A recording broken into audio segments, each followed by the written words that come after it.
Good morning, and welcome to day 29 of F260 at First Baptist Meridian. Today's reading focuses on Exodus chapters 4 and 5, but I'm actually going to camp out on 3 and 4 for today's video and lump chapter 5 in with what we talk about tomorrow.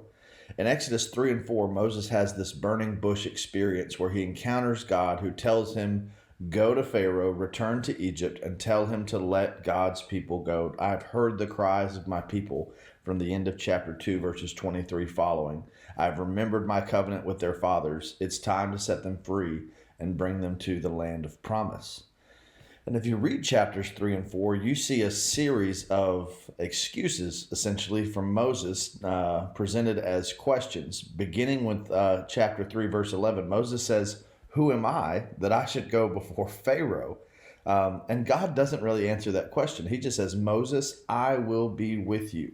And this concept of God being with us is so enormous, both in the Old Testament and ultimately the New Testament, where Jesus is Emmanuel, God with us. When Jesus sends his disciples into the world in the Great Commission, and his last words are, "Behold, I will be with you."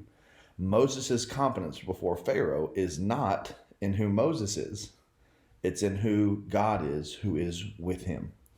Moses' second objection says, "Okay, that's great, but God, who are you? Who do I tell them sent me?"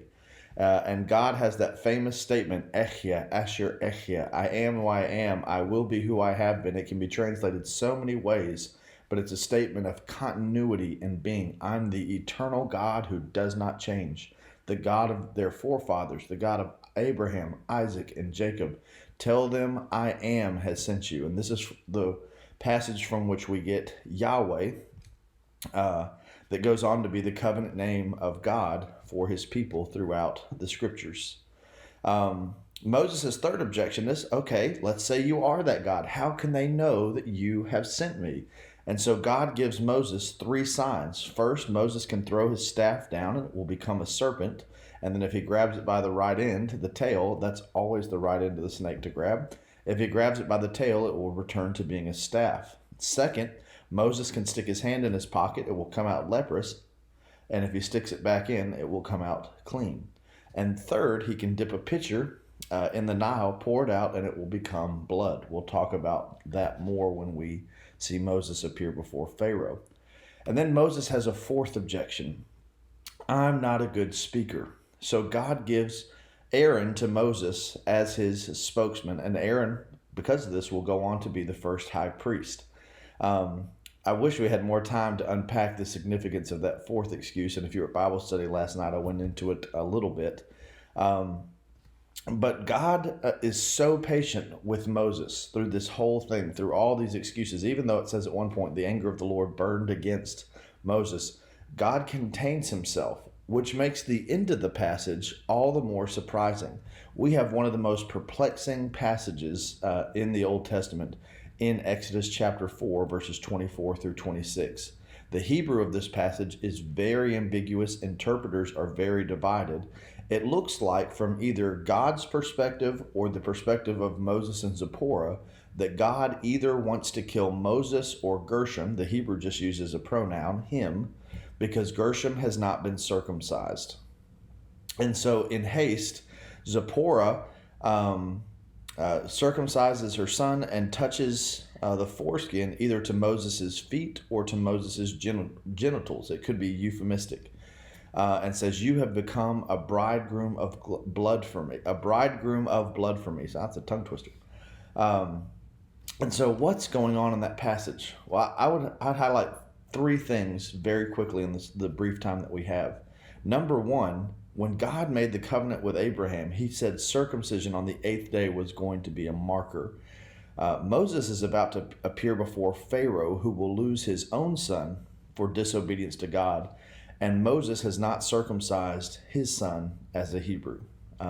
So one part of that is God holds his people to the same standard, if not a higher standard, I would say a higher standard, than those who are not his people. With revelation, I like to say, comes expectation. Number two, there's an interesting verb there in Hebrew, this verb nagah. It means to touch or to put in contact. It's used here in chapter 4 when Zipporah, right after circumcising Gershom, touches the foreskin to Moses. It's also used in chapter 12 when they've slaughtered the Passover lamb and they touch its blood to their doorpost. My personal take on this passage is that it's kind of the Moses equivalent of when Abraham takes Isaac up the mountain to sacrifice him. When God gives what he does not require, God is demonstrating that Moses, even though he's got this special relationship with God, he violates that from the outset by acting more like an Egyptian, which is how he was raised, than he does acting like a Hebrew. So if God would have been justified in taking action against Moses or Gershom in this passage. However, the sacrifice ultimately comes not in chapter 4, it comes in chapter 12, where they are covered by the blood of the Lamb. It's interesting, that same word nagah is also used in Exodus 19 when they get to Sinai. It says that they need to put boundary markers around the mountain, and the people need to not nagah, touch the mountain, or they will be killed, the holiness of God. And so you see this little foreshadowing of the gospel. God is too holy for us to go up his mountain and touch it.